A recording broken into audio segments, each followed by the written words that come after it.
기생충은 다른 동물에게 붙어서 양분을 빨아먹고 사는 무척추동물을 말합니다. 기충충으로 골치 아팠던 예전과는 달리 요즘은 기생충을 대수롭게 여기고 걱정을 별로 하지 않는 분들이 많으신데요. 실제로 데이터를 보면 1971년 기생충 충난 양성률이 84.3%였던 반면에 40년이 지난 지금은 전 국민의 3% 정도만이 기생충에 감염될 만큼 감염률이 크게 줄었습니다. 하지만 기생충은 여전히 곳곳에서 우리를 위협하고 있으며 방심하는 순간 기생충에 감염될 수 있습니다. 일반적으로 기생충에 쉽게 노출될 것 같은 육회나 회, 막창, 선지와 같은 음식은 의외로 기생충 감염에 비교적 안전한 반면 감염에 치명적인 음식들은 따로 있다고 전문가들은 경고하고 있습니다. 오늘은 우리 주변에서 쉽게 찾아볼 수 있고 기생충 감염을 일으킬 수 있는 음식은 무엇이 있는지 자세히 알아보겠습니다. 첫 번째는 바로 민물고기입니다. 평소 낚시를 좋아하시거나 스태미너 보충을 위해 민물고기를 즐겨 드시는 분들이 덜어 계신데요. 민물고기를 즐겨 먹는 경우 기생충에 감염될 확률이 매우 높다고 합니다.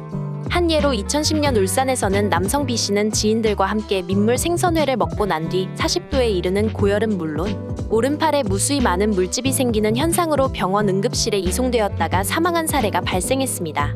B씨의 증상은 비브리오 폐혈증과 비슷한 증상을 보였지만 혈액 검사 결과 민물 생선 비늘 등에서 발견되는 에로모나스균에 의한 폐혈증으로 사망한 것으로 밝혀졌습니다. 5년 전 B씨는 알코올성 간암과 간경화로 치료를 받았는데 많은 전문의들은 간 질환을 앓거나 만성 알코올 질환자는 에르모나스 균과 같은 기생충에 감염될 경우 극단적으로는 생명을 잃을 수 있다고 경고했습니다. 2003년 국립보건원에서는 전남 곡성 주민 3천여 명을 대상으로 조사한 결과 약 600명이 간디스토마라는 간흡충에 감염되어 있다고 보고했습니다. 간흡충에 감염되면 간에서 알을 까서 기하급수적으로 늘어나게 되는데 오랫동안 감염된 상태로 방치하게 되면 황달과 담석을 동반하게 되며 그중 일부는 담관암으로 발전하는 아주 무서운 기생충입니다. 충격적인 사실은 간흡충은 일반 구충제로 치료가 불가능하며 간 기능 검사나 간 CT를 통해서 감염 여부를 확인한 후에 디스토마 치료제를 처방받아야 합니다. 그 밖에 민물개나 가재 등에서도 페디스토마라는 폐흡충에 감염될 수 있는데요. 최근 민물게장 음식점이 사람들에게 인기를 끌면서 폐흡충에 감염되는 사례들도 늘어나고 있습니다. 폐흡충에 감염되면 폐에 15 내지 25cm 크기의 주머니를 형성해 그 안에 알을 낳습니다.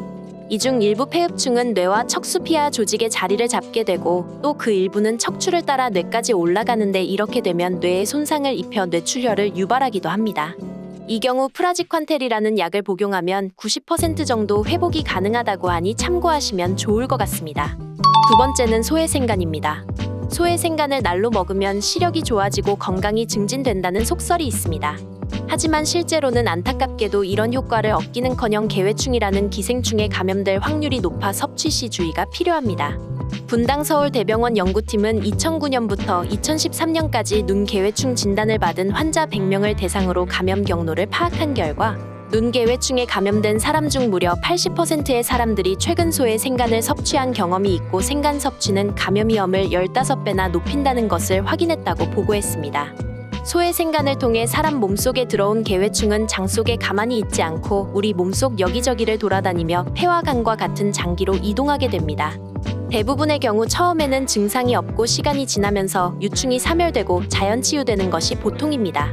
하지만 유충이 눈으로까지 올라오게 되면 눈에 염증을 일으키고 이 염증을 침착시켜 눈의 한가운데 망막세포를 파괴해서 시력을 저하시킬 수 있습니다.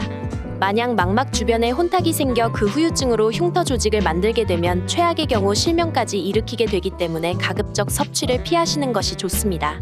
또한 개회충에 감염되어 간이나 폐에서 염증이 생기면 간암이나 폐암 등의 양성 종양으로 오인할 수도 있습니다. 실제 기생충에 감염된 환자가 암으로 오인되어 값비싼 검사를 받는 경우도 있으며 드물지만 항암 치료와 수술까지 이어지는 경우도 있다고 합니다. 기생충 감염 시 나타나는 대표적인 증상은 기생충의 종류에 따라 빈혈, 식욕부진, 복통, 어지러움 등의 증상을 동반하며 어린이의 경우 항문 주위가 가려운 증상이 나타나기도 합니다.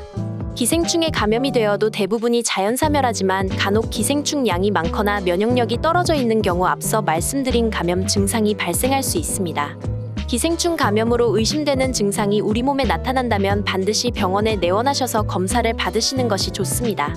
그리고 연일에서 2회 구청제를 정기적으로 섭취하시는 분들이 많은데 전문가들의 의견에 따르면 굳이 챙겨 먹을 필요는 없으며 날 것을 자주 먹거나 동남아 등으로 해외여행을 다녀오신 경우라면 구충제를 챙겨 먹는 것이 좋으며 앞서 말씀드린 것처럼 간질 환자의 경우 의사와 상담을 통해 처방을 받으시길 바랍니다. 시대가 변하고 생활 습관과 식습관이 바뀌면서 기생충의 감염 위험은 크게 줄어들었지만 위에서 언급한 음식을 잘못 섭취할 경우 감염으로 이어질 수 있으니 주의하시기 바랍니다. 평소 소의 생간이나 민물고기를 자주 섭취하셨던 구독자분들이라면 반드시 기생충 여부를 파악해보고 증상이 보일 경우 가까운 병원에 방문해 보시길 바랍니다. 오늘 영상은 여기까지고요. 영상이 도움이 되셨다면 구독과 좋아요, 알림 설정까지 부탁드립니다. 항상 건강하시고 행복하세요.